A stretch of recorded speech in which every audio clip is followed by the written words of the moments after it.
is one of the greatest welterweights in UFC history, the Nigerian nightmare Kamaru Usman. Some criticize maybe his risk mitigation late in that Leon Edwards fight, but this man is an offensive fighter. He's got every skill in the book, and we'll see which ones he chooses to employ here tonight. It's crazy because when he came off the Ultimate Fighter, he was known as a bit boring. But him and Trevor Whitman have such a great partnership that they have developed a style that works for Kamaru, and it works at such an elite level. He got caught. How does he bounce back? This guy, his jab is tremendous. He can knock you out with it. His wrestling and his top control is second to none. Kamaru Usman possesses all the skills in the world. How does he implement those skills tonight when he steps inside the octagon? And one thing you never have to worry about, the output, the work ethic, one of the hardest workers in the room in the UFC, and he is at the height of motivation getting back on the proven ground tonight.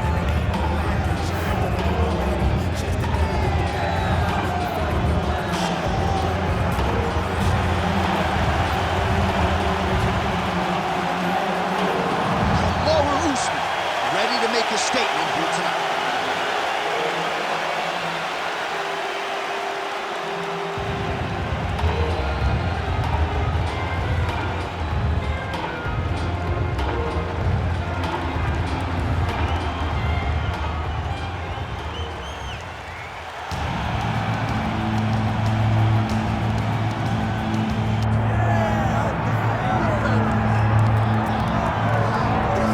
From the favelas of Brazil to global superstar status, enter the former UFC lightweight champion and the most decorated finisher in UFC history. One of your favorites, Charles "Bronx" Oliveira. I mean, John, you saw the smile just come across my face when we start to talk about it. This guy's fun. Very few guys bring out that emotion. Justin Gaethje and Charlie Allen, those are the ones for me that feel like they bring that emotion out of me. Like, I know this will be fun. To see this guy rise from where he was, not only in his career, but in his life, to become the champion of the world, it was amazing to watch. And for the time that he was the champ, what a ride, man. We had fun calling Oliveira fights. Let's see if he can start another run towards the championship. Yeah, big challenge for him here tonight, but I do get emotional thinking about where he came from and where he is right now, right? Nicknamed Bronx, the ghetto, and he emerged out of it to change his life forever. We'll see how it goes for Charles Oliveira tonight. Our tail of the tape for this highly anticipated welterweight fight. Here once more is Bruce Buffer. Ladies and gentlemen, this is the main event of the evening.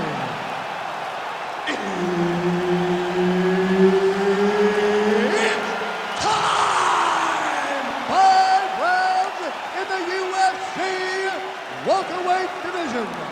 Introducing first, fighting out of the blue corner, ladies and gentlemen, presenting the former UFC welterweight champion, Kamaru, the Nigerian nightmare, Usman.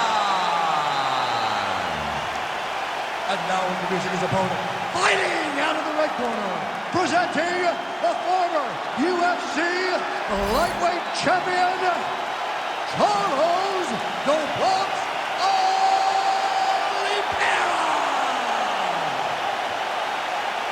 Herb Dean, our referee for this one. You ready? Let's do it. All right, so Charles Oliveira ready to get back to it right now. He has evolved his game into the most dangerous lightweight in the world, maybe the most dangerous pound-for-pound fighter in the world right now here in modern-day mixed martial arts.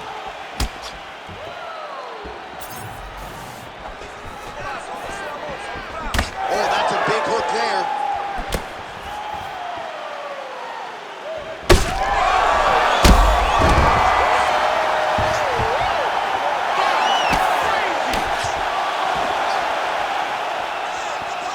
Jab hurt him a little bit. And mixes in a takedown. Why not? Oliveira getting absolutely worked from the top here on the wrong end of nearly all of these ground and pound strikes. That guillotine is tight.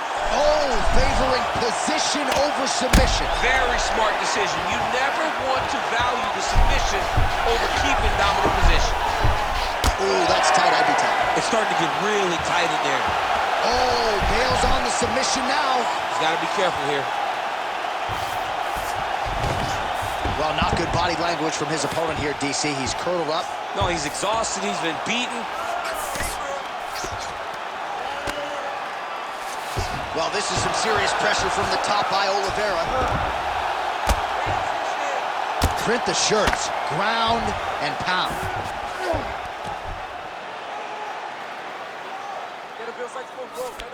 Oliveira's back in full mount. Oh, shades of the godfather of the ground and pound, Mark Coleman, as he lands again. Coley somewhere smiling, watching this guy land from the top position.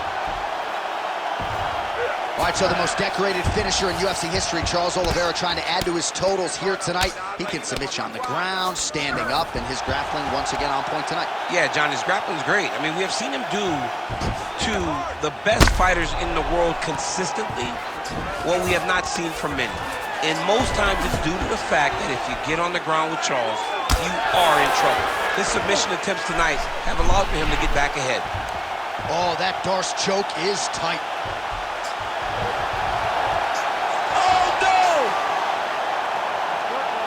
Oh, he cleared it and he got out. He cleared the leg, got to his back, and now he's out of that Darce choke.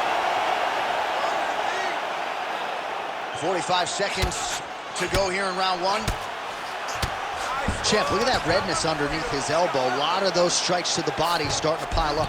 Getting beat up and being smart enough to not be headhunting the entire time. I like this. I like this approach. Oliveira going to work here from guard. Nice combination there. Everything he throws is with fight-ending intentions. 5 minutes in the books. Stop. All right, heading back to the corner now, and we will keep a close eye on things. Usman's got a cut to deal with above the eye, or perhaps better put, the cut man has got to deal with it. We'll see if he can stop the bleeding. Way too good for that. All right, you got to protect your body. All right, let us now take a look back at some of the replays, Daniel, from that previous round.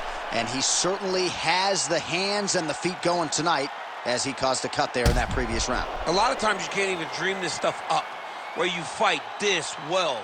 He has done everything right, and he opened up a massive cut over his opponent's eyes. And now you start to see the blood leak down into the eye, limiting his ability to try to slow him down. All right, we will see how much that bleeding has stopped as we get ready for this next round. Oliveira's shot is blocked.